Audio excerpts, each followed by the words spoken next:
Hello everybody, my name is Christian, and today we are going to be taking another look at the prydwen tier list now that it has finally been updated with Casteris. Now, I would like to say, you all are probably going to be seeing this video late as I record heavily in advance. By the time this comes out, the new Apocalyptic Shadow should already be out, so they might have updated it again, but hey, you know what? That's life. Also, we're mainly looking at, like, MOC ratings and all that, but we will touch on the other things in general. So, we'll see. Before we get into the video, I would greatly appreciate if you could subscribe down below. Over 90% of my audience isn't, and as a small channel, it really does help out a lot. With that said, back to the video. I do not want to talk about how long that intro took me, y'all. That was bad. Alright, so we finally have Casteris in the game. Whether you believe that's a good thing or a bad thing, we're just gonna ignore it. Alright, so they have updated a few things, but the first thing I do want to talk about is, of course, the new character, Casteris. So, let's look at where they have preemptively placed her. In MOC, Casteris is rated T0, and then in the other two game modes, T0.5 and T0.5. Yeah, that about makes sense. I will say, so I recorded a different video that is probably not going to come out. I've been using it for stock footage, and I'll probably put it on screen right now. But I tried Casteris in MOC, and then I did try in Pure Fiction as well. I'm really bad at Pure Fiction, so the footage is going to be wildly unimpressive, but I'm pretty sure a good player could make great use of Casteris in Pure Fiction without a single shadow of a doubt. Apocalyptic Shadow. The only thing with Apocalyptic Shadow is that there's a very, very big emphasis on being able to break your target because they get that 50% damage reduction, and that's really not very fun to deal with, like, any character. Because even the best DPS in the game, you're going to struggle immensely against 50% damage reduction. Like, that's without a single shadow of a doubt. So, I didn't really attempt that in that video, and also, I see why the placement is kinda tentative. Because the next Apocalyptic Shadow is, naturally, gonna probably cater to the everlasting hell for her. Like, I'm not gonna be surprised if they give it, like, oh, Memo Sprite and HP buff. Wonder who that's for. Like, alright, you're not slick. Everybody knows what you're doing. Everybody knows what's going on here. Yeah, so I think the placements are pretty fair right now. And then the MOC placement, that's definitely gonna be the same for a while, just because you can hit 1 million damage with her so freaking easily, and then get her dragon back in, like, the same turn. It's actually disgusting what this character is capable of. It's frightening. I think I did the Flame Reaver fight, and it took 2 cycles because I didn't even know really what I was doing with the character. Yeah, that's crazy. It took my Aglaya, like, 4. Jesus, man. These characters are something else, I'm telling you. So, Casteris' placements, they all seem pretty as expected, I would feel. Like, this all adds up, and then she's probably going to be good for a very long time. It is going to be a bit of a curious question to see if she'll still be good in Apocalyptic Shadow. Aglaya's been pretty good for it, but I feel like there's just a lot of, like, lightning-weak bosses that are a part of Apocalyptic Shadow. I'm not quite sure how many actually have quantum weakness. I don't know if it's just me, but I feel like quantum weakness was a big thing in, like, the early parts of the game. And then I feel like it just doesn't pop up as often. Like, am I ignoring it? I might be crazy, but I don't know. I feel like quantum just doesn't pop up as much. So, obviously, they're probably going to cater the bosses for a while to be more quantum including. But, you know, actually, that's a good question in the comments. Do you, like, have you guys ever done Apocalyptic Shadow without breaking the bosses? It seems really hard to do that. Like, I've never gone out of my way to do that, because I barely get the scores I need as is, so why am I going to make it that much harder for myself, right? So now, let's move on to the next character over here, is Remembrance Trailblazer getting T0 in all 3 game modes. Yeah, you know what? Actually, I agree with that. That's fair. That's great. I find it so impressive how they have continuously managed to improve upon the Trailblazer, how they design them. It feels like every iteration of the Trailblazer just ends up being more interesting and more fun than the last version, and they just keep managing that, and it's incredible that they've managed to do this while also actually making the character really, really good. Because, like, let's think about this. Is that this is a free character who, when you look at it, is on the same level as Robin and Sunday. This requires context, but that doesn't change the fact that if you just look at that tier, boom, they're all in the same area. That means a lot. Again, I fully agree with it too, because Remembrance Trailblazer, like, let's think about the recent characters that have come out. So, like, Aglaya, if you don't have a either Sunday or a Robin, guess what? RMC is your next best in slot. There you go. For Casteris, RMC is currently probably your best in slot. It's like you can't do the Sunday thing, and it is stronger, but then you're going to be severely lacking on healing in a sense. It gets a bit difficult, but still. So he's good for Casteris then. And then Mighty's a bit different because usually you want a Sunday and then a Triby or Jiao Cho, so that's a bit different, but RMC is still a good choice. And then same thing with the Herda, again, well, you need an erudition unit to really get the most out of her, so that's non-negotiable, and then with multiple damage dealers, you're always going to want somebody who's a more generalized buffer, so having Triby, Jiao Cho once again for that, pretty good. Overall, it's like, RMC is not the perfect character, but RMC is always very, very helpful to a lot of teams, either in the second role or in an actual, like, leading role. I feel like that sort of utility is always going to be helpful, so being up that high, honestly, that does make a lot of sense to me. Because even then, now RMC is getting used as, like, that other option for zero cycling now, alongside, like, Bronya, Sunday, and Robin. Like, to get into that exclusive club, obviously you just need a 100% action advance, but still, really good. Really, really good. Like, that's the thing, RMC is still really good for even enhancing some, like, lower level characters, like a Jingliu, like a Clara, like a Zila. Like, RMC is really helping out those characters as well. I don't know, I'm very impressed with how they've managed this character. I really like the playstyle, really just fun overall, so good for RMC. I'm glad to see that, once again, the Trailblazer is managing well in this game. Seems like they're doing better than the Traveler, at least, so, you know, dubs around for that, I guess.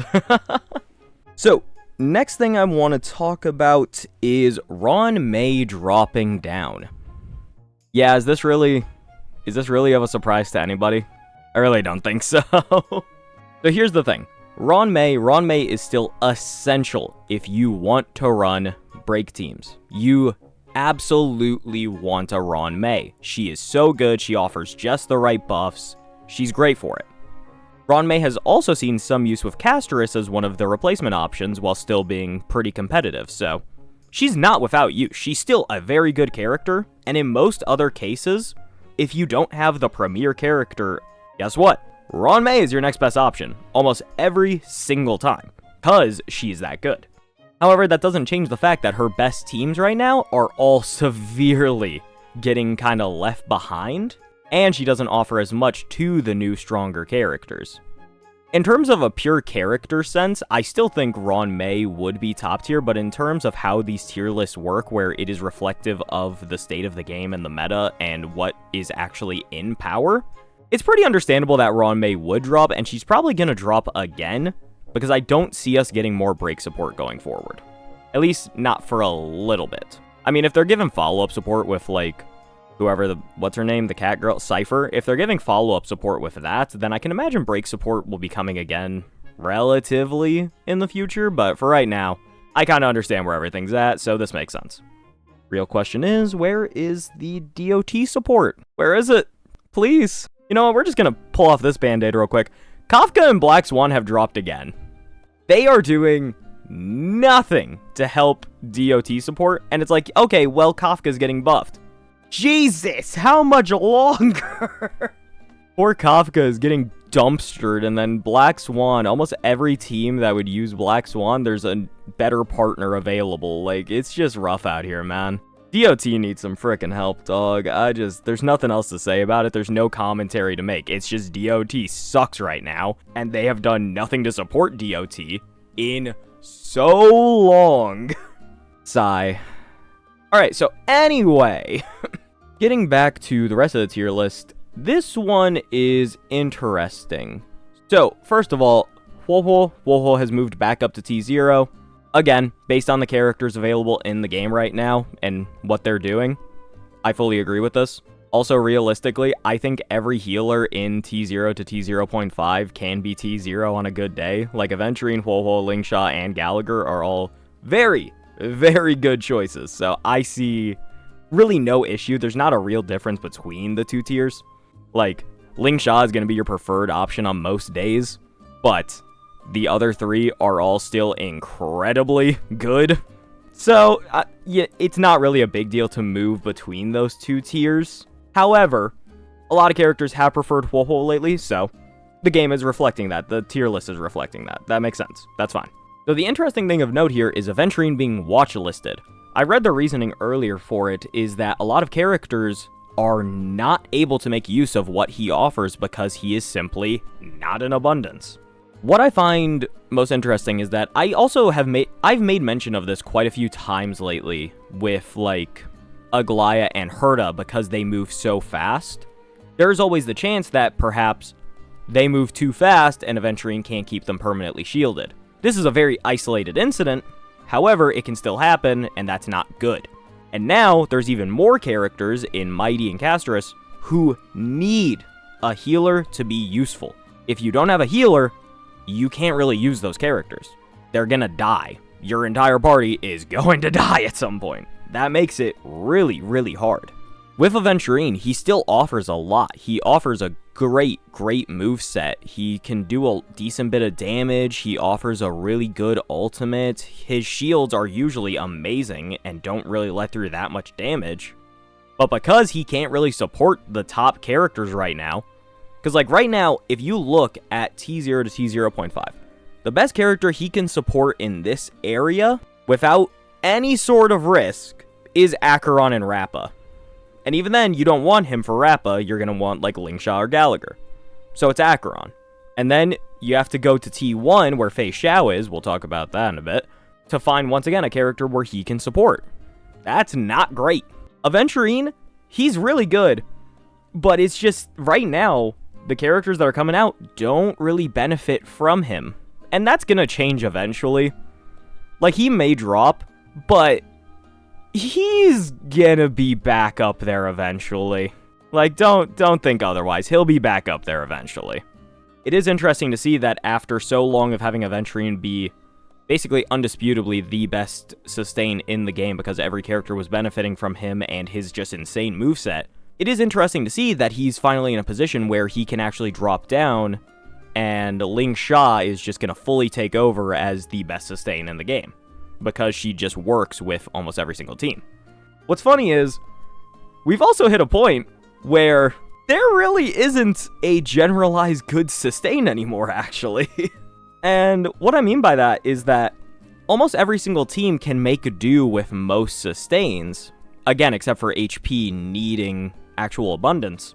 But usually, every single team could make use with any sustain. That is not really the case anymore if you want to play at kind of the highest level. And I find that both unfortunate, but I also find it kind of interesting, is that there is actually purpose now for having your different sustains. Like, there is now a cause to have Gallagher, there's a cause to have Luocha, there's a cause to have Aventurine, there's a cause to have Huohuo, and there's a cause to have Lingsha. They all actually have different scenarios where they're going to succeed the most. That didn't exist nearly as much before, like sometimes with Huohuo because she gave so much energy regen. But for a while, it really just boiled down to, alright, pick Aventurine or pick Lingsha, there you go, have fun. Now, there's a bit more of a difference with that, and it's kind of nice to see this individuality for the characters is actually returning a little bit, whereas instead of just having one character fit all for every single team.